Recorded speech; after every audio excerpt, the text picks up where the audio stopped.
गलती की भेल गे मैया हमारा गेलही भुला लोग हमरा music by DJ Umesh Sukhipur गोदी में बालक देखेला। गलती की भेल गे मैया हमारा गेलही भुला गलती की भेल गे मैया हमारा गेलही भुला चिट्ठी नवरात्रि गे मैया तोरा एगो हम मनाए। चिट्ठी नवरात्रि गे मैया तोरा एगो हम मनाए। भगती में तोर गे मैया सब कुछ गेलियो भुलाए भगती में तोर गे मैया सब कुछ गेलियो भुलाए। लोग हमरा बाजिन कहैया गोदी में बालक देखेलाई। लोग हमरा बाजिन कहैया गोदी में बालक देखेला।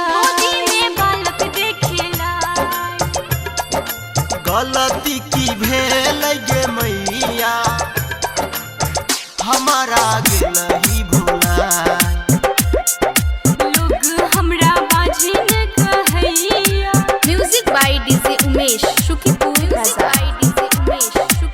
गोदी में बालक देखेला। दुनिया के गछिया में मैया गे झुलुआ देबो हम लगाए निमिया के गछिया में मैया गे झुलुआ देबो हम लगाए। झूला अभी है सात बहिनिया संग में लक भैरव भाई।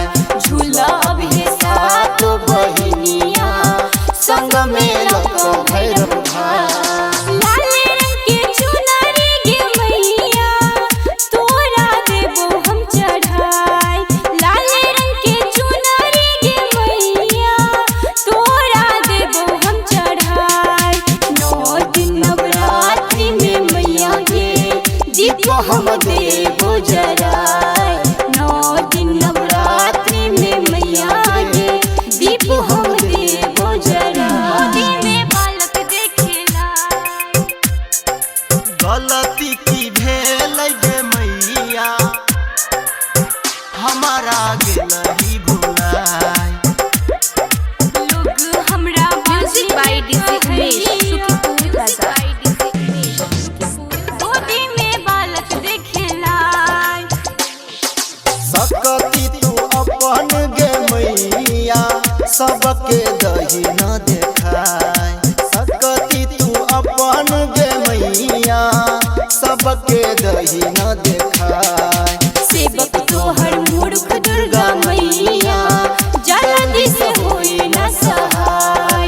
सेवक तोहर मूर्ख दुर्गा मैया जल्दी से होई न सहाय। प्रदीप पाल भजन लिखे छो करे छो गुहार सुनील पाल।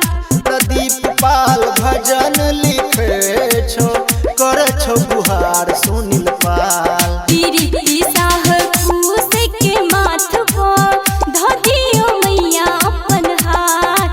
प्रीति साह कूस के माथ पर ध दियो मैया अपन हाथ ध दियो मैया